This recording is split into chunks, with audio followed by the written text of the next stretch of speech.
Aya nyikwara mugiune wang sa de kuro chupo sa chiele wang chap message mo kelo no chenro marangich welo weche manyien mosebedo katimore kundegi gi oko bende okamano aninga Trevor Ombija jandingo panga jo nyakachi ndeno no Ombija taya nyakwar guoko cha pesa nyocha nsundu kanyo jo sundu musute ero kamana enya kumrwa kwa maber magiche manyien matiere. My heart is aching. My heart is paining at the thought that I'm standing here to impeach or to support a motion to impeach one of my own or a fellow woman. MCA's Mamero Chakogoyo Mbulu Margolo ya PC Governor Mar County no Kawira Mwangaza. Our public education awareness is geared towards making the Kenyan know that participating in that is just making health very expensive. Duol mar EACC timo nonro ne hospitende 10 ma itudo gi mibadhi mag yako mende ya gucho kumba mar NHIF. Nonro ma ogol gi duol mar EPRA yango ni onge lokruok mobedo e nengo modhi e thuolo mar dwe achiel mokalo.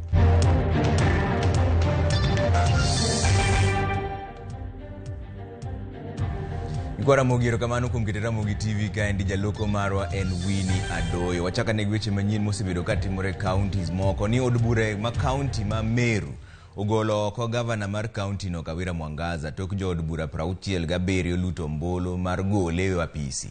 Okang' ma kamano biro kaluwore gi twak mar jo od bura ni Mwangaza osebedo katiyo marach gi apis mare. Maendi otimore kata obedo ni Mwangaza nyocho chwalo boke kokalo kuom kinde ka otamore chope od bura ko wacho ni bura pod nitiere doho kendo chik no gol mar ni twak mar thiche oko ya pisi kik dhi nyime. Maendi nyiso ni speaker ma od bura no koro dhi chwalo paro makamano ne speaker mar Senate mondo mi od bura no tim nonro kendo ng'adi kaka Mwangaza wuok ya pis kosoyo. If the governor of Meru County is the problem, then there comes a time when this county is more important than that governor, Mr. Speaker. We want the world and the country to know that Governor Kawira Mwangaza is not a reflection of who the Meru ladies are. She's just an exceptional case that should be treated as such. Because, Mr. Speaker, one wise man once saying that in every market, there is always that one madman. The ayes are voted 67. The nay is 0. The abstain is 0. And those present were 2. Those absent were 2.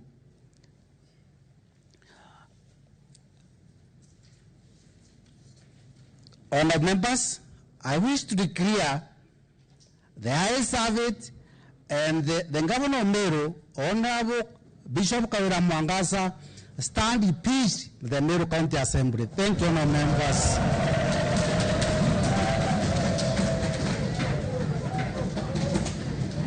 Kwa kanyo twadhi e piny ma Nakuru ni ji mogareyo wito ngimagi kaluwore gi masira manotimore apaya ma Nakuru kadhi Eldoret. Kwan ji duto makoro osewito ngimagi e masira no koro chopo ji 10. Jatend migawo mar apeyni Kipchumba Murkomen owacho ni chenro nitiere mar yawo apaya no ahinya to alwora mar Ngata kaluwore gi kwan masira mag apaya mosebedo katimore apaya achiel no. Maendi timore seche ma ji moko be 4 dhi mbele gi yudo thieth bang' lori moro moting'o mo tuomore gi lori machielo e apaya ma Thika kadhi Nyeri.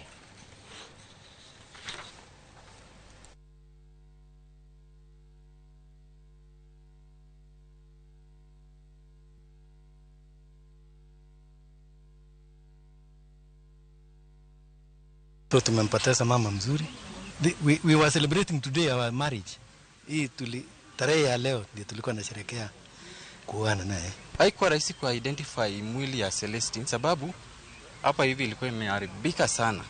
But by good luck wakati alikuwa anatoka Nairobi alisindikizwa na ndugu yake ambaye ni Kennedy Owino.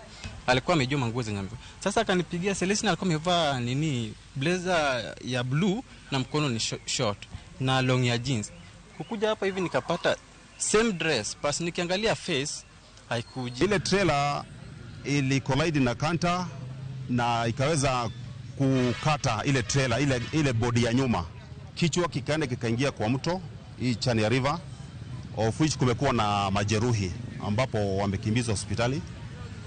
Ile kitu ningetaka kusema hapa mahali tupo ni black spot.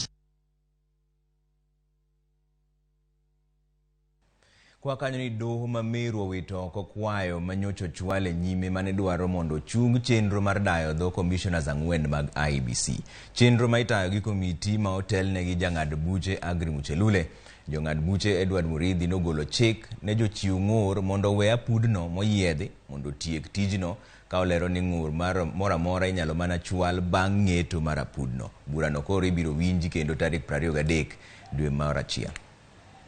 The orders of the court at paragraph 20 of the ruling are that the petitioner's application and the petition, as well as other applications filed by the parties herein, shall be held in abeyance to await the determination of the inquiry process of the Constitutional Tribunal. 21.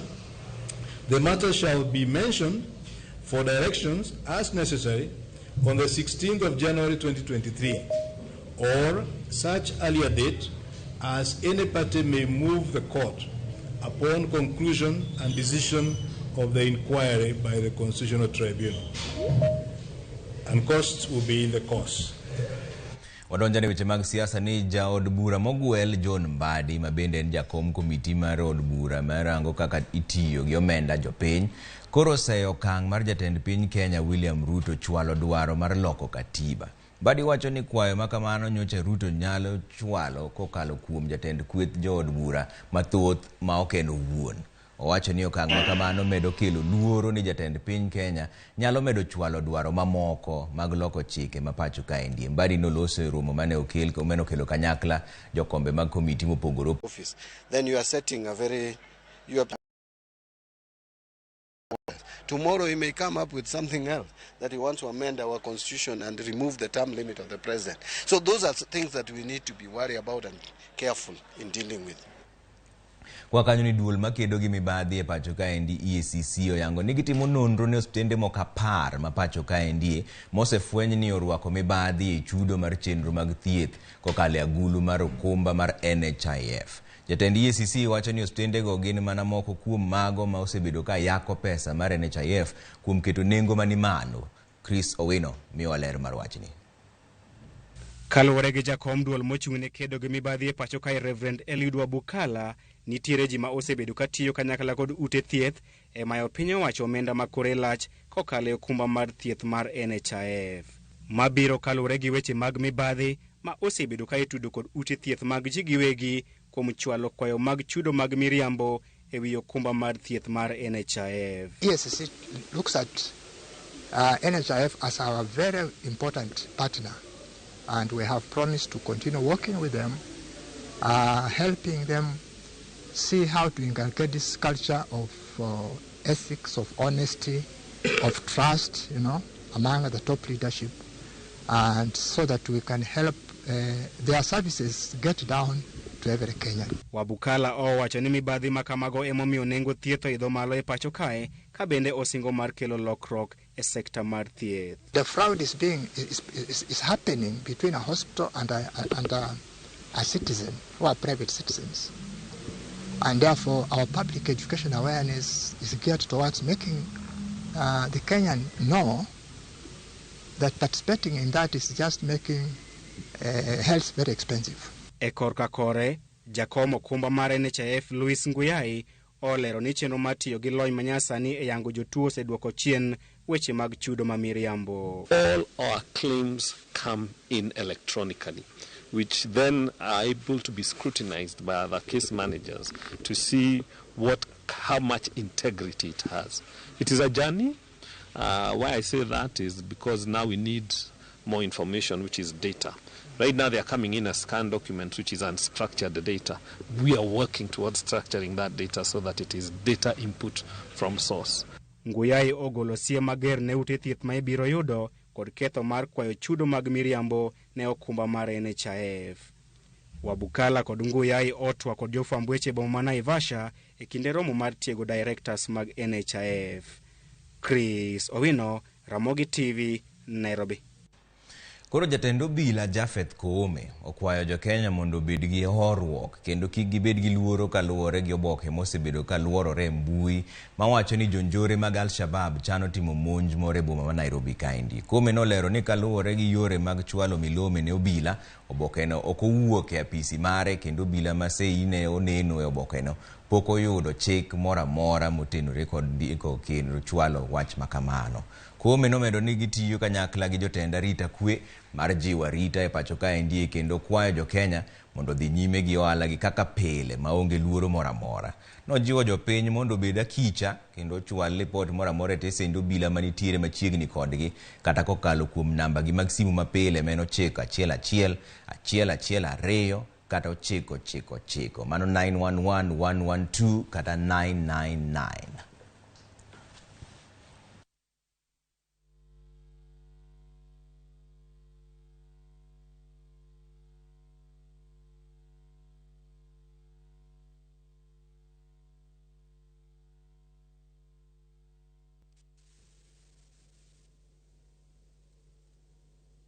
Jodongo mosebedo ka yudo omenda kowuok e agulu mar Inua Jamii sani koro ywak ni chudo makamano ok chopnegi. Jodongo go makwan gi ok tin 700,000 oywak ne piny owacho mondo mi ochwal negi chudo makamano mosebedo ka onge kuom dweche 6 kendo osebedo ka deko. Walter Nyambaga nigi ler mar wachni.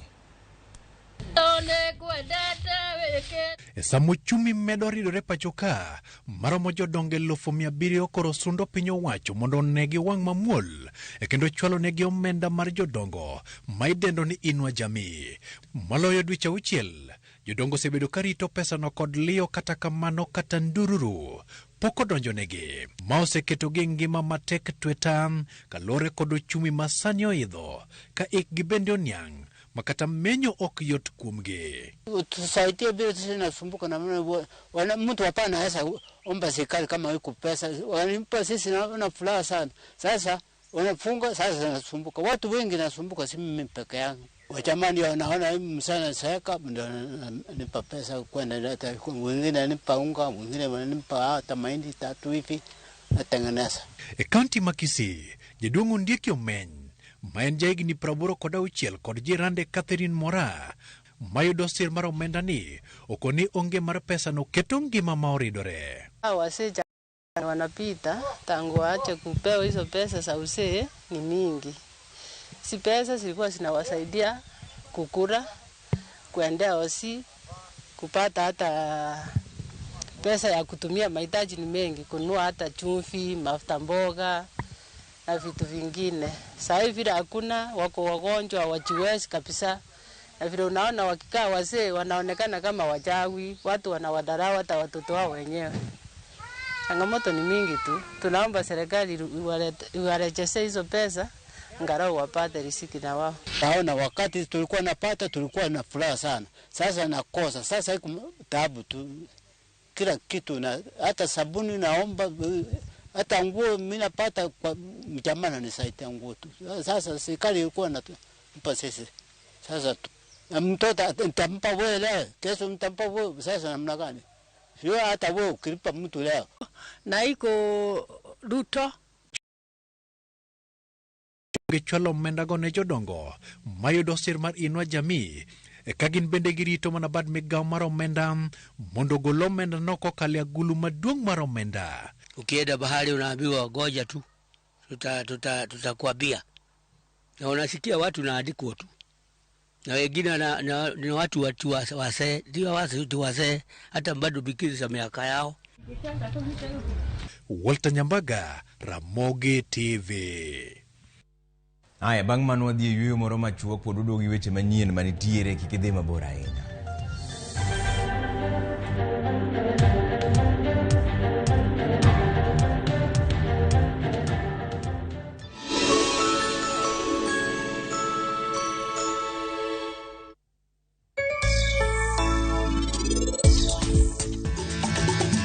Ma negi ndalo chi. Tielo be kata kena to sigolo wala tielo ma centimeter madhi aboro. Matiende ni odwaro chiemo.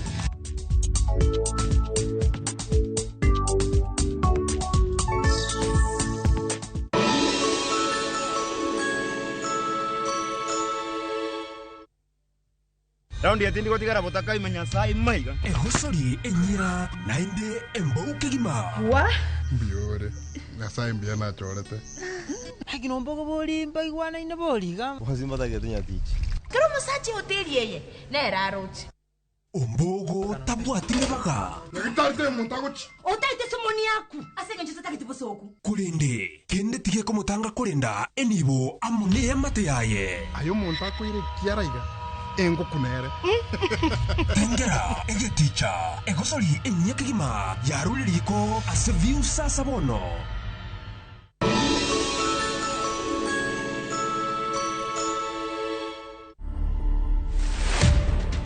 Highway Secondary School is a school that is full of talent. We believe in producing all-round students. In the civil service, we produce quite a number of renowned people. The father to the current premier of the UK was actually a student here in 1966, and that is actually something to be very, very proud of.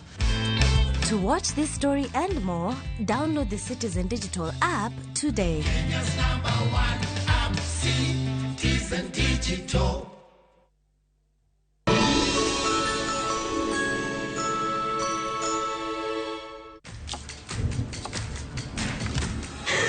Have doodles taken over your home? Get Bolt and get your home back. Unlike other insecticides made from toxic synthetic pyrethroids, Bolt is made from 100% natural Kenyan pyrethrum, making it gentle on you but deadly on flying and crawling insects. When doo-doos strike, stop them dead. Get Bolt insecticide today.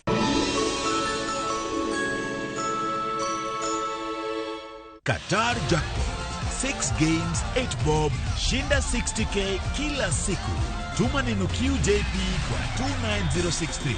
Not for persons under the age of 18. BCLB number 416.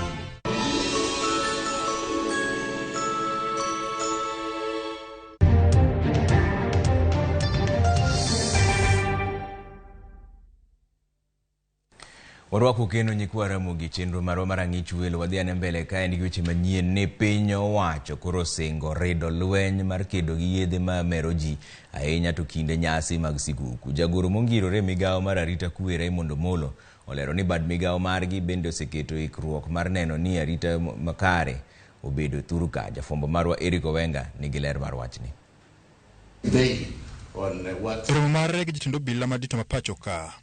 Jagoro mongirore emigawo no Laktar Omolo nolero ni ikruok makare oseketie tunge Kenya te mar rwako kod midhiero moro amora ahinya to seche manyasi mar sikuku limbo. Omolo ne oyango ni apisas mag obila ni akicha mar kedo kod jonjore kaka kweth mag jo Al-Shabaab. E kinde mang'eny ka ji nie ndalo machalo mag sikuku kama, weche mang'eny nyalo bedo ni wuok, to bende nitie joma jonjore mang'eny manyalo dwaro ni mondo ohiny jo Kenya. Gima dwana wach ne jo Kenya en ni wan mbele e ng'iyo ni ngima to garita kwe ni kare. So ok en gima onego bed ni jo Kenya bedo go gi wasiwasi kata oganda wa bedo gi wasiwasi. Nikech sirikal nitiere kendo watimo matek ni kuonde manyalo bedo gi tabu mang'eny kami temo wachogo olosore maber. Kata kamano Omolo no bedo gi kwayo ni joriemb geche mageto ting'o ganda kinde Christmas kolor ni nyaka gibed motang' mar duoko piny masiche mag apaya. Mokwongo wadwaro ni sama ji dhi safar sana joriemb matatu kata joriemb geche ma personal mondo ging'e maber kabisa ni giluwo chike mag ndara mondo kik wabed gi ajali ma wanyalo geng'o. Kaeto bende officers wa ma nie ndara gibed polise bende wadwani mondo abiria to gi joma ting'o abiria oluwo chik. Kik wabed gi geche ma ok onego bed e ndara miluongo ni unroadworthy vehicles. Jatelono ne wuoyo kinde romo mabende ne geto kedo kod yedhi mamero oganda. Watemo ng'iyo ni to ere kaka wanyalo keto alwora makare ne jogo ma uso kong'o kata ndawa kata gik ma chal kodgi mondo kage timo mano to kik jowa kata nyithindwa hinyre. Nitie higa ma nyaka ng'ato bed godo kapok omadho kong'o kata madho ndawa. So wabro tiyo gi polise, wabro tiyo gi chiefe, wabro tiyo gi officers mag sirikal duto te mondo wa make sure ni gik makamago ok otimore. Kaka yor thiro ohand uso yedhe mamero ji kod kuong' mako puodhi, migawo mar arita koro keto mahino e jiwo chenro mar chiwo lesen ne jo ohala mag kuong' mondo migigwe oko mago mabandia. It's a big challenge, and we have had a number of meetings with the security teams in that region, trying to map out the routes that they are using to do trafficking. And we have, I must say, we have seen a lot of progress in tailing the influx, with a lot of many concealment methods that they use, including special panels under the belly of the trucks where they use. Ne jogo ma timo ohala ni bende wadwane watimo ohala ni kaluwore gi chike manitiere. And kinde ka kinde wabro bedo kwa timo giluongo ni monitoring mondo wa confirm ni nitie compliance. Seche ma nyasi mag Christmas koro kayo, piny owacho kokalo kuom bad migawo mar arita kwe osingo rido weche mag arita kwe maneno ni jopiny owinjo maber kinde no, kendo giwacho ni gibiro neno ni lweny mar kedo kod yedhe mamero ji gimiyo pek mokalo e kinde ni. Eric Owenga, Ramogi TV, Nairobi. Obila e gwenge ma Gilgil mano kaunti ma Nakuru manyo jago moro ma ichich ni ncho nego jaode ka achiel gi nyathigi manyako ma jahigni 2. Kaluwore gi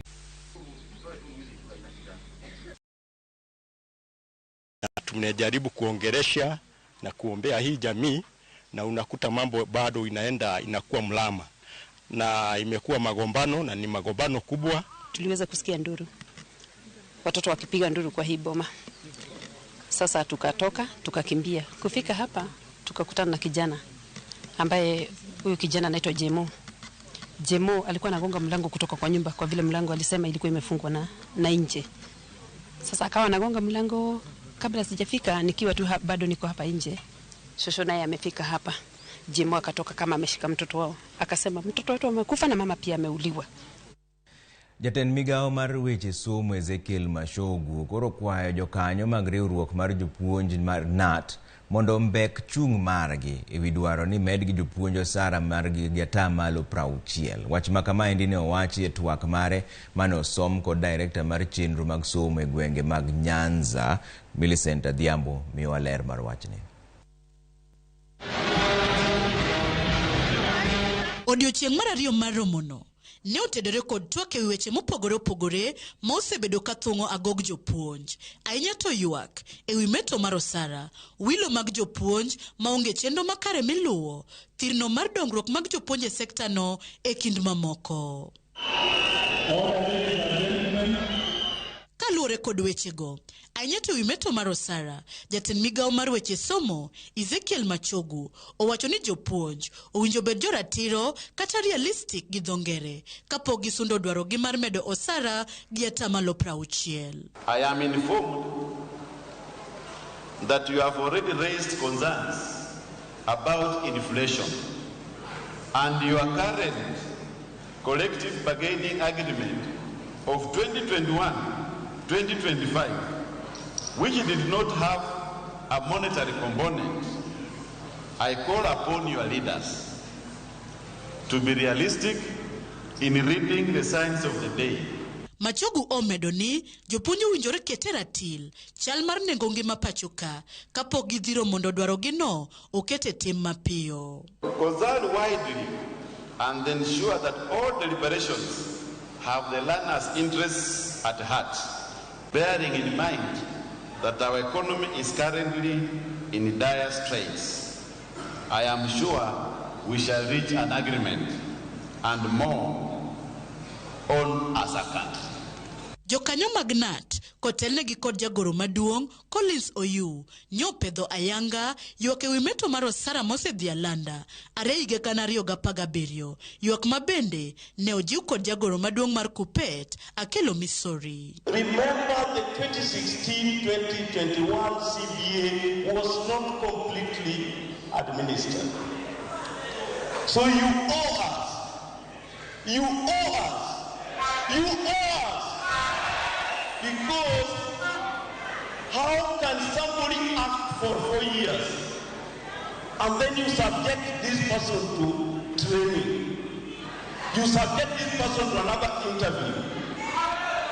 Madam Labour Commissioner, according to international best practices and our own Employment Act, nobody can act for 6 months. Matters education are being politicized, even to the extent of advising the Teacher Service Commission, the employer, on the nature of who to employ where. This one must stop. My brother has alluded to it, and we are not going to take it lying low. Romono mogen rumo odiochieng' makiny bende ne oyuore kod apisas mag duol mandiko jopuonj TSC ma bende ne ok oyudo yot e duoko penjo gima omiyo pok ne giluongo lalruok e kindgi kod jotariwruoge jopuonj. Jopuonjgo ne okwa mondo miyo jiw achiel margi kendo riwo wigi kamoro achiel mondo kel yot e miyo gi kony mawuok e sirikal.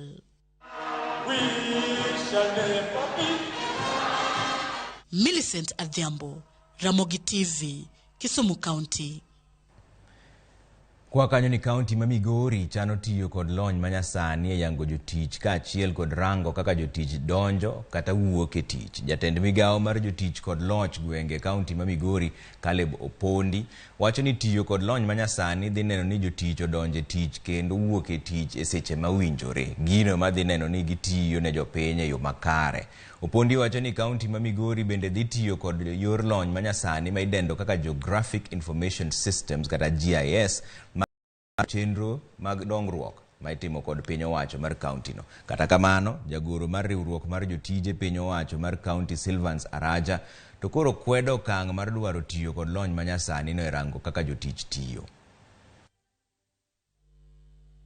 What they digitalize most of our operations.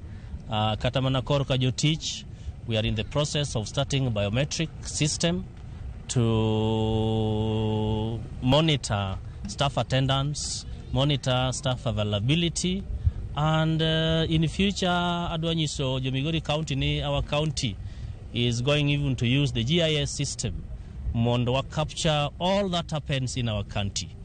Mondo wangeni to katamana development agenda mar His Excellency the Governor gigibedo felt kanye in each and every village. Wabro map the entire county mondo bad serikal kamora marama intie can be ndego riedo to biro clock in kendo gima ne gidwa kelo manyasani ni maka.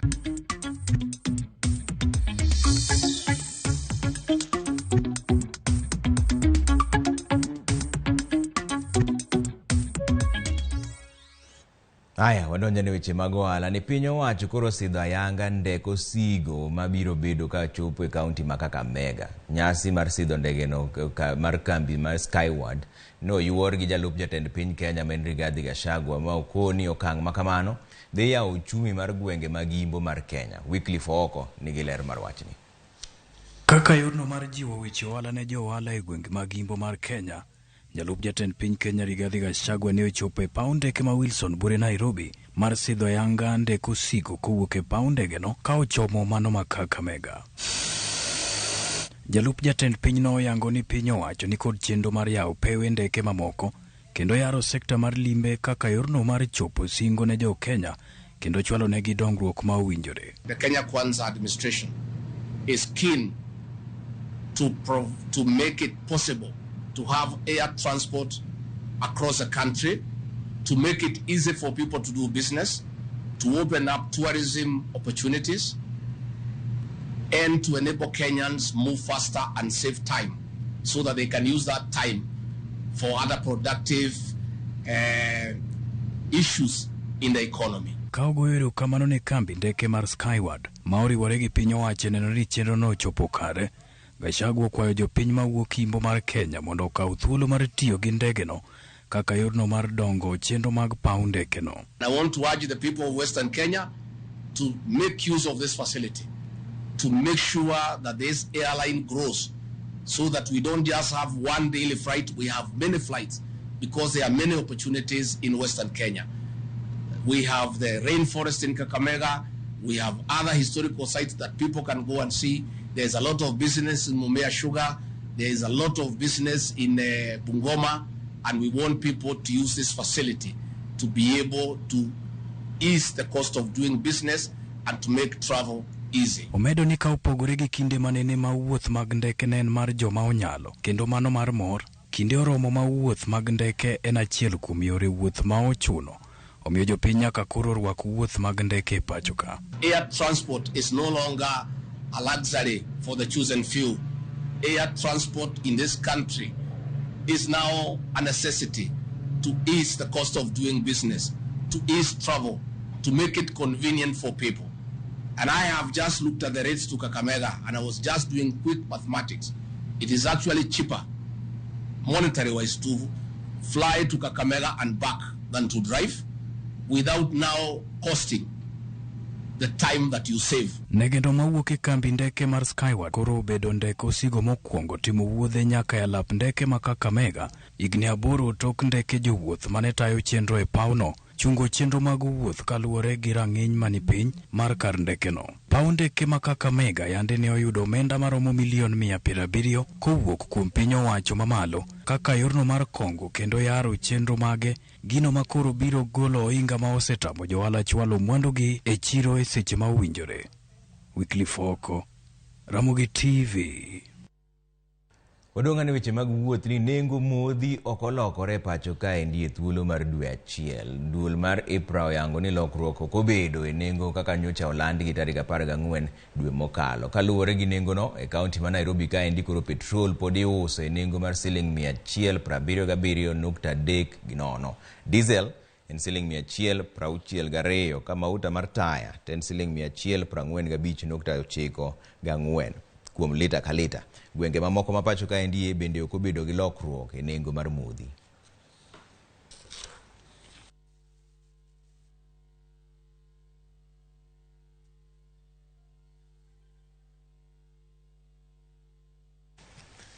Kwa mbele ni riwruok mar Standard Chartered Women in Tech omiyo mine 5 mich mar milion 1.2 kuom miyo ka miyo mane opuodhi e mine bura kaka mago mayudo omenda mag tayo ohala e yor lony manyasani. Judith Omondi noyuore nyasino.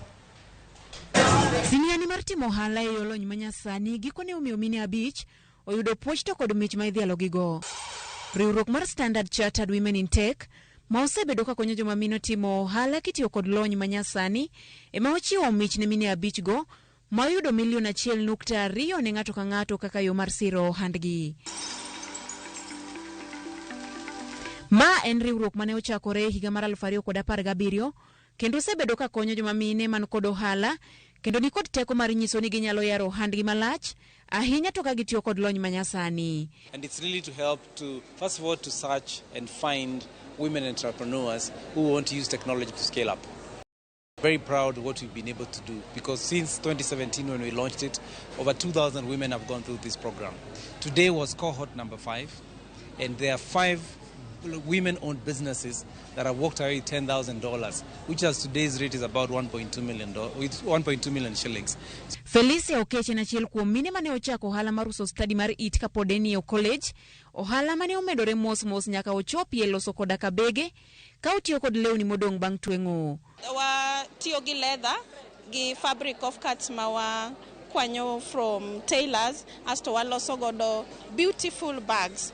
Koro biashara ni nachako mabor 2012 gi 300 Kenyan shillings asto no grow lakini na mix ga gik moko. Koro 2016 emana amwa specialize producing bags. Ka abedo awarded oka amini tieri kind joloch mane oyudo milion 1.2 in 6 weeks. So gijiwo mine man kod dwaro mar timo ohala mopogore opogore mondo timateke manyo omenda koa kuom riwruoge makonyo joma mine. Challenges that really face women really, and I would say it's access to finance, access to legal inequality, you know, proper ownership. When you want to go to the bank to do some borrowing, you don't have the money to do that. But you know, again, despite all this, and I think it has been proven world over, There's a lot of strength in a woman. There's a lot of strength in who we are. I believe what ails women is an opportunity to use that strength.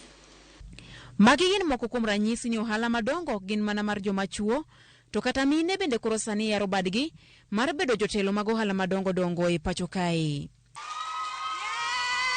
Judith Omondi, Ramogi TV.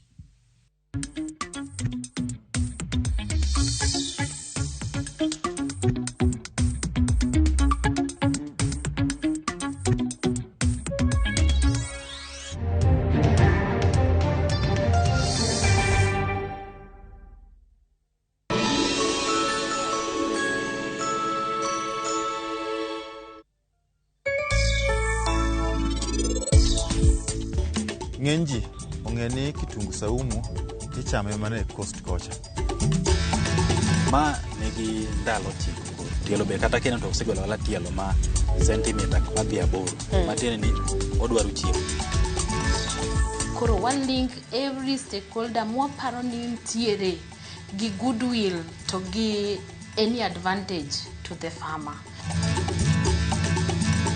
Every time I top up using Airtel Money, napatio 25% extra airtime. Enjoy 25% extra airtime or data every time you top up or buy a bundle via Airtel Money. Airtel, the most affordable network.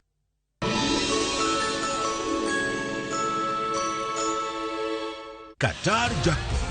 6 games, 8 bob, shinda 60k kila siku.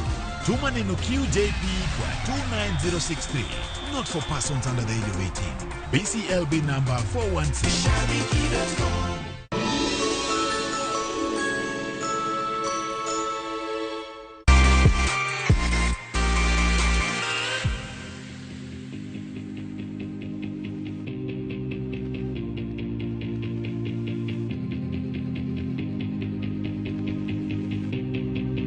Welcome to Shabikila. Play Shabiki Virtuals on Shabiki.com for a chance to win huge cash prizes from low stakes. Shabiki.com.